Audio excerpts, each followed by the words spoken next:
예, 오늘의 모닝 브리핑 시작하겠습니다. 우선 주말에 미증시는 뭐 넷플릭스, 애플 영향으로 올라갔는데 이게 뭐 우리 증시에 큰 영향을 줄 만한 종목은 아니죠. 뭐 애플이 그렇다 급등한 것도 아니고 그래서 주말 미증시 상황은 우리에게 직접적으로 엄청난 영향을 주지는 않을 것 같다.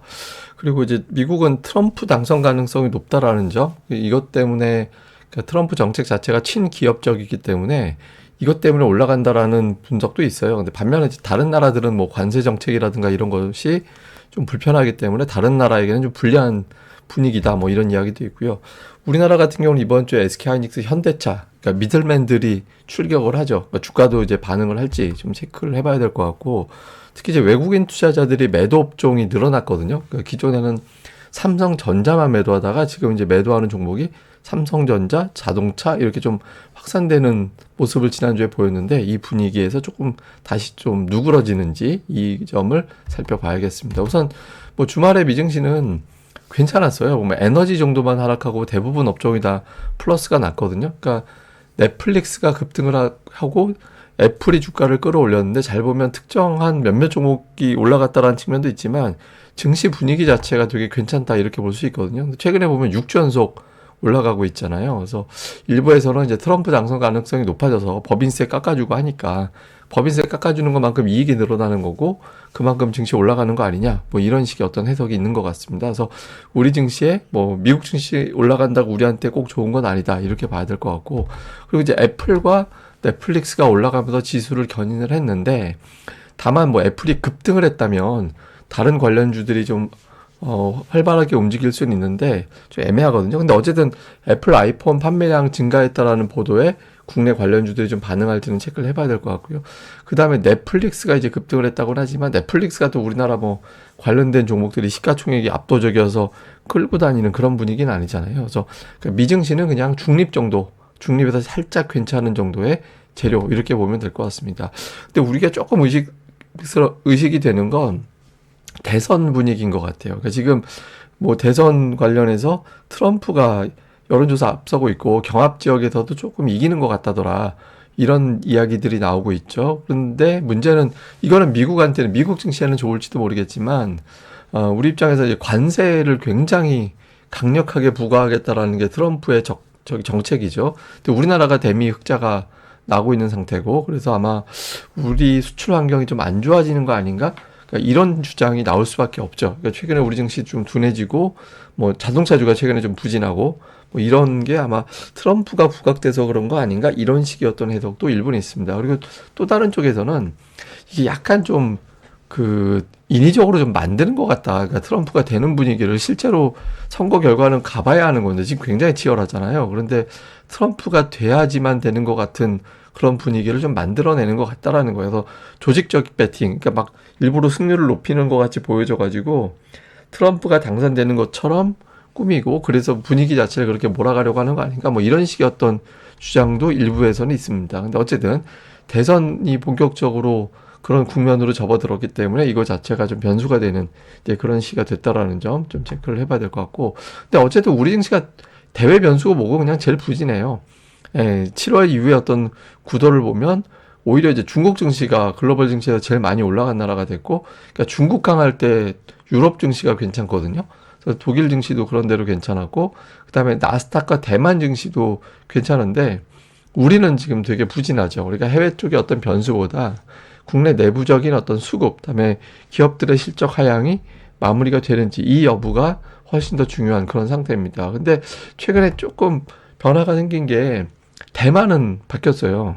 예, 대만은 매수로 바뀌었거든요. 계속 매도하다가 매수로 뒤집어지는. 그동안에는 한국, 대만 같이 매도를 했었거든요. 그런데 지금 지난주 기준으로 보면은 대만을 매수로 바뀌었다라는 점. 우리 증시는 아직까지 매도인데 특히 삼성전자 여전히 되게 많이 팔고 있잖아요. 근데 우선주가 매수로 바뀌어가지고 이게 좀 변화가 생기려는 조짐이 있는 건지는 잘 모르겠습니다. 근데 어쨌든 같이 매도하던 대만은 지난주 매수로 바뀌었다. 뭐 TSMC 효과인지는 모르겠습니다만은 어쨌든 좀 바뀌어 있고, 또 기술적으로도 되게 중요한 자리인 게 일단 안 좋은 거는 고점이 낮아지고 있는 거는 되게 안 좋죠. 전형적인 약세장의 패턴이잖아요. 근데 최근에 저점이 높아지기 시작하고 있거든요. 근데 우리 보면 이 추세선이 만날 때 뭔가 큰 변화가 생긴다 라고 보는 거죠. 그러니까 여기서 이제 고점이 높아지는 쪽으로 뒤집어지던가 아니면은 이전에 어떤 저점이 높아지던 추세를 깨고 이전 저점을 깨고 내려가든가. 그러니까 아래쪽으로 2550, 위로는 2680이거든요. 그러니까 이 선으로 벗어나면 아래쪽으로 말씀드린 대로 2550 밑으로 가면 이제 저점 높아가던 추세가 깨지는 거고, 위로 올라가서 2680을 돌파하게 되면 고점이 낮아지던 추세가 뒤집혀서 이제 상승 쪽으로 돌변하게 되는 거고, 이렇게 되거든요. 근데 지금 차트 여러분들이 모양새 딱 보시면 느끼겠지만 뭔가 좀 변화가 생길 것 같은, 이번 주에 좀 변화가 좀 위든 아래든 변화가 생길 것 같은 모양이죠. 좀 체크를 좀 해봐야 될 것 같고, 그 다음에 코스닥 같은 경우는 지난번 고점 맞고 밀린 8월 고점과 지금 10월에 만들어진 고점, 그리고 9월에 만들어진 고점이 대체로 다 비슷한 그런 모습이거든요. 그러니까 800을 돌파하지 못해요. 그러니까 800 돌파하지 못하고 지난주 금요일 같은 경우는 21선 밑으로 저 멀리 내려가는 그런 모습이 나왔거든요. 근데 이게 만약에 잘못하면 여기서 삐끗하면 더 확 갈 수 있는데, 다만 지금 빠르면 이번 주 중반 넘어가거나 다음 주 초반 정도 됐을 때 코스닥이 과매도권으로 내려가게 돼서 가격 부담이 없는 걸 넘어서 이제 지금 최근에 8일 중에서 7일 빠졌잖아요, 코스닥이. 그러니까 과하게 빠진 상태로 바뀌어버렸거든요. 그래서 조금씩 아마 종목들별로는 이전보다는 반등 시도하는 시도가 이전보다는 조금 더 나올 가능성은 있다, 위치상으로는.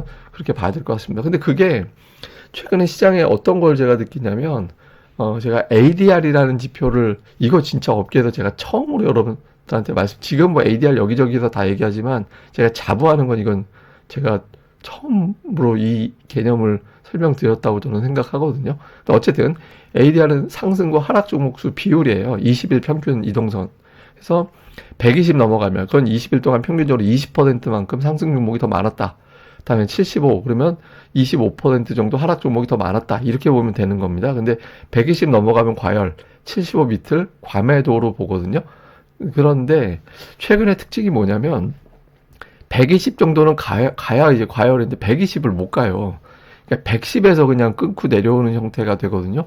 이게 어떤 의미냐면 최근 매수 자금 중에 단기 투자, 이 정도 올라가면 단타 치르고 일단 빼고 보자, 이렇게 생각하는 조심스러운 또는 단기 투자자들의 비율이 높다라는 게 되고, 중장기 투자자들의 확신이 강하면 매물을 좀 안 내놓게 될 텐데 중기 투자자들이 자신이 없는 거예요. 그래서 최근에 보면 좀 시장의 자신감이 좀 떨어져 있는 그런 위치라고 볼 수 있거든요. 근데 밑으로 보시면 원래는 75인데 하여튼 70쪽 근처 내려가면 또 튕겨 올라가는 그런 시도가 또 나왔잖아요. 아마 이번 주 후반이나 다음 주 초반 정도 되면 앞에 7자를 또 보게 될 것 같은데, 어쨌든 좀 종목들 중에서는 코스닥에서 좀 낙폭이 컸던 이런 종목들 일부는 좀 돌아설 시도가 나올 것 같아서 코스닥에 있는 낙폭주들은 좀 이번 주에 체크를 좀 해볼 필요는 있다, 이렇게 봐야겠습니다.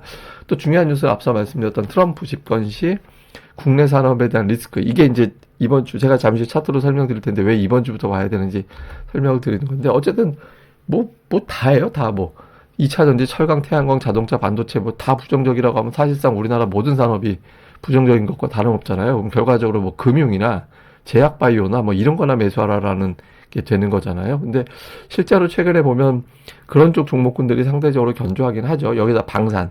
그러니까 이게 트럼프를 의식하는 현상인가? 이렇게 좀 추정이 되는 거고. 근데 이번 주에 이제 구원 투수들이 등판을 하죠. SK하이닉스, 현대차. 이런 기업들이 실적을 공개하면서 이제 구원 투수들의 어떤 역할이 나오게 되면서 시장을 좀 불안정한 걸 좀 안정시켜 줄 것이냐.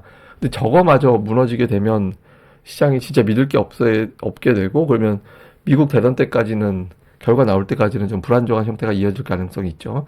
그 다음에 이제 좀 기대 걸어둔 게 이제 밸류업 지수인데, 그 밸류업 정책 효과가 별로 없는 것 같다라는 분석이 많아요. 그래서 지금 보시면 밸류업 지수하고 상관관계, 이게 1에 근접하면 거의 똑같다고 보는 건데, 코스피 100, 코스피 200하고 거의 비슷하잖아요. 그러니까 저거는 그냥 코스피 200 선물지수 갖다 놓은 거랑 똑같아져서 실제로 별 효과가 없다, 그러니까 영향력 없는 것 같다, 이런 어떤 주장도 나오고 있습니다. 근데 제가 듣기로도, 이거는 이제 근거 있는 건 아니고 언뜻 들은 겁니다. 그래서 밸류업 처음에 정책 나올 때 외국인들 기대가 굉장히 컸다라고 들었거든요. 근데 그 세부적인 어떤 정책 나오고 나서는 문의라든가 이런 것들이 되게 많이 줄었다더라, 그러니까 이런 썰도 있습니다. 저도 이제 그 제도권에 계신 분한테 들은 건데 이제 어떤 근거로 얘기해 준 건지는 잘 모르겠어서 확실하게 근거 있는 얘기는 아닙니다만 하여튼 증권가에 계신 분이 그런 식의 얘기를 좀 해주시더라고요. 그래서 밸류업 정책이 생각보다 좀 어필이 안 된 것 같다. 뭐 이런 식의 해석도 있습니다.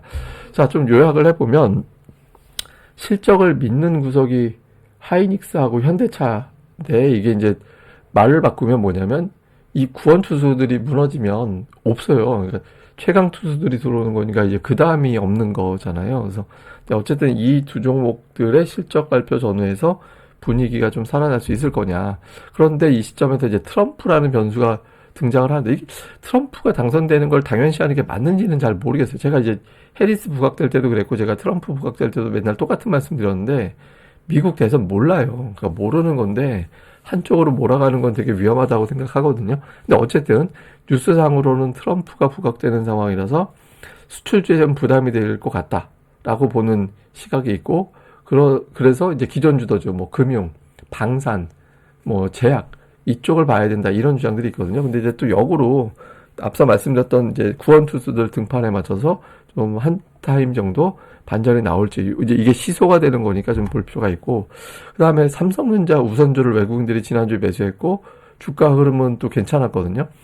근데 주가가 빠지고 부정적이라고 하면 아니 배당 받겠다고 들어와 봐야 주가 빠지면은 배당 받는 것보다 저게 더 손실 나는 게 되잖아요. 그러니까 뭐 중고차 싸게 사도 수리비가 더 들어가면 싸게 사는 게 아닌 거랑 똑같이 되는 게 되거든요. 그래서 요게 되는 건데 외국인들이 그래도 우선주 매수했다라는 거는 본주에 대해서도 조금 힌트를 주는 건가? 이렇게 해석이 되는 측면도 있죠. 그래서 이번 주에 이 변화가 좀 생기는지 봐야 될 것 같고 그다음에 지난주 금요일에 한미반도체 보고서 해프닝으로 그 보고서 쓰신 분이 증권가 되게 유명하신 분인데 보고서에 그러니까 좀 탐방 열심히 다니고 하는 걸로 되게 부진하신 분으로 되게 유명하신 분로 알고 있는데 어쨌든 보고서 쓰고 거기에 따른 AS 보고서까지 내놨는데 뭐 주가는 엄청나게 빠지는 그런 형태가 있죠. 근데 그거 보면서 느낀 게 뭐냐면 사람들은 그 보고서 내용보다 목표 주가를 얼마나 높이고 내렸느냐에 더 민감하구나 이런 걸 아마 느끼게 됐을 거예요. 근데 어쨌든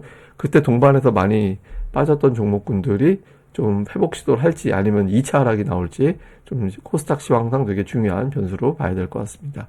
그 다음에 이게 뭐냐면 미국 대선 징크스. 그러니까 미국 대선 이후 10월 21일부터 대선 날까지 2000년 이후에 6번에 거쳐서 전부 다 하락했다라는 거예요. 이게 물론 이제 낙폭이 홀짝홀짝 해가지고 뭐 이제 뭐 3% 이상 빠졌다, 0.5% 전후 빠졌다 이렇게 오락가락 하고 있는데 이게 이제 그 징크스 상으로는 좀 안 좋다라는 거죠. 근데 이게 한편으로는 저 대선 때문일까라는 생각은 들어요. 왜냐면 저게 양도세 피하려고 시기적으로 11월 정도 되면 매도가 나올 때라서 그거에 맞춰서 나오는 매물이 저게 대선하고 무슨 연결이 될까? 이렇게 또 의심이 되는 측면도 있거든요. 근데 어쨌든 징크스는 그렇다라는 거예요. 근데 이번에 좀 특이하게 ADR이 이번 주 후반 가면 코스닥 자체가 과매도권으로 내려가게 돼서 또 반등 시도가 또 나올 수도 있는 타이밍이거든요. 그래서 7연속 패배가 될 거냐, 아니면 이번엔 달라질 거냐. 그러니까 코스닥의 어떤 외국 기관이 조금 최근에 좀 매도 우위를 보였었잖아요. 근데 이게 매수로 바뀌는지, 그 다음에 또 하나는 알테오젠이 그동안에 지수 지탱해 주다가 최근에 정체인데, 좀 뭔가 그 하드캐리하는 종목군들이 좀 필요한 시점이죠. 그래서 그런 업종이 나와주는지 주목해 보는 게 필요할 것 같습니다. 예, 또 자세한 건 제가 또 다음 방송에서 내용을 정리해 드리겠습니다. 이 방송 구독하기와 좋아요 꼭 좀 부탁드립니다. 감사합니다.